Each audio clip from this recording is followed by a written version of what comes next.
Okay, now let's look at Pythagoras theorem, Pythagorean triplets and some basic applications which are pretty helpful. To begin with, let's look at your Pythagoras theorem. Essentially, your Pythagoras theorem is meant for a right angle triangle where this side, the side C, is essentially called as an hypotenuse, and a square plus b square is equal to c square.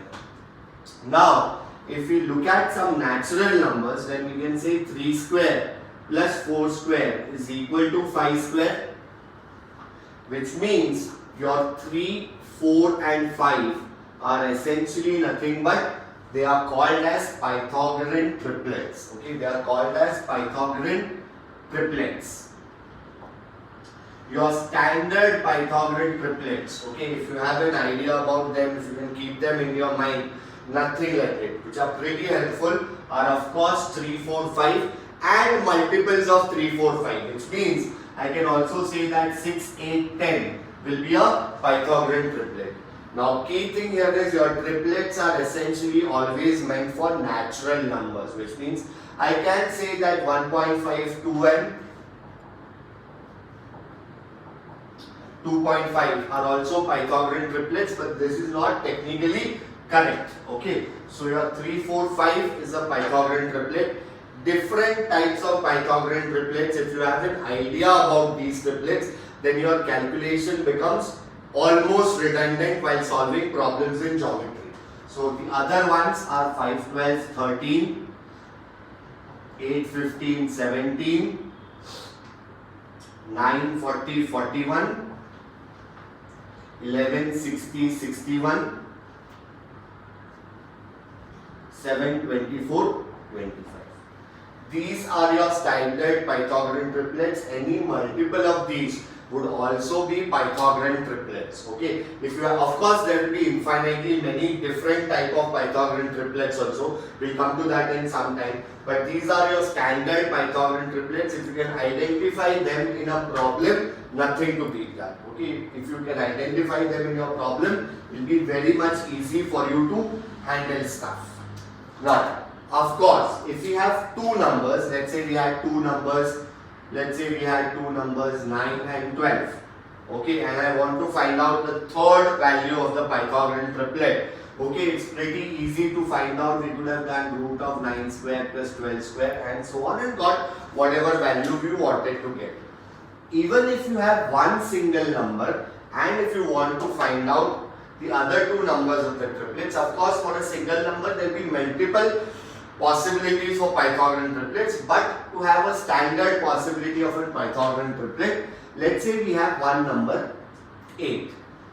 In my right angle triangle, I know one number 8 and I want to find out the other two numbers of that Pythagorean triplet. Now 8 is an even number. Okay, now I'll tell you two things, but they are basically muti the same thing only. Let's say we have 8. I have one number of the Pythagorean triplet which is 8 and I want to find out the other two numbers of that triplet. Okay, 8, half of 8. So let's do 8 by 2. That will make it 4.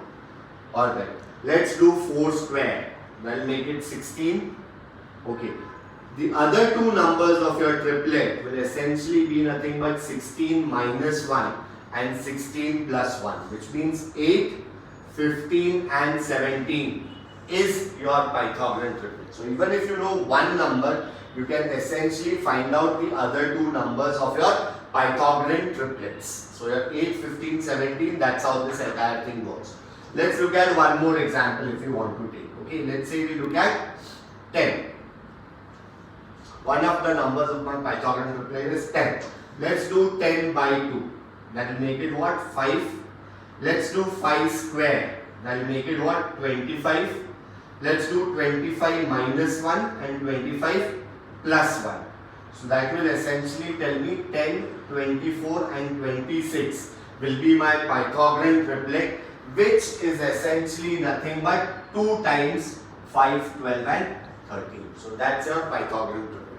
So this is what essentially happens in case of a in case of an even number. If I know one number is an even number, then this is how we can find out the other two numbers of that Pythagorean triplet.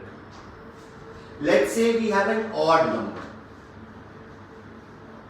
and we want to find out the other two numbers of the Pythagorean triplet. Okay, let's look at a standard example to begin with. Okay, let's look at a standard example to begin with. There are two ways in which we can tackle this. You can essentially try to find out your own way, whatever suits you most. Okay, let's say one of the numbers is 3. So first thing that we'll do is 3 square, which will make it what? 9. Now let me find out two numbers consecutive that add up to 9. Two consecutive numbers that add up to 9 would essentially be nothing but 4 and 5, which means your triplet will essentially be nothing but 3, 4, 5, which is the first one which has been mentioned there. Anything else? Let's say I want to look at 9. Okay, let's do 9 square. Okay, so 9 square would be equal to 81. Again, two numbers consecutive that add up to give you 81 will essentially be nothing but 40 and 41, which means your triplet which you'll have here will be 9, 40 and 41. Now if you look at this thing, whatever we have done for an even number is different from whatever we are doing for an odd number. If you do not want to change the process that we've used for an even number, you can do that as well. Okay, for example, let's say we have 3 and we want to find out the other two numbers of that Pythagorean triplet. What did we do in the case of an even number? We divided that number by 2, square plus 1 minus 1. Here we will not divide the number by 2. What we will do is we look at 3 itself. So let's look at 3 square, which will make it 9. Okay, let's look at 9 minus 1, 9 plus 1, which will make it 8 and 10. So the other two numbers of your triplet will be 8 and 10. The first number of your triplet will essentially be 3 into 2. So your triplet will essentially be nothing but 6, 8 and 10, which is nothing but a multiple of 3, 4, 5. Similarly, let's say you wanted to look at in case of 9. Let's see what happens in case of 9. Again do the same thing. 9 square would make it 81. Let's do 81 minus 1 and 81 plus 1, which will essentially give me nothing but 80 and 82, which are the two numbers of the triplet. The first number of the triplet will essentially be nothing but 9 into 2. So a triplet which we have will essentially be nothing but 18, 80, 82, which is nothing but a multiple of 9, 40, 41.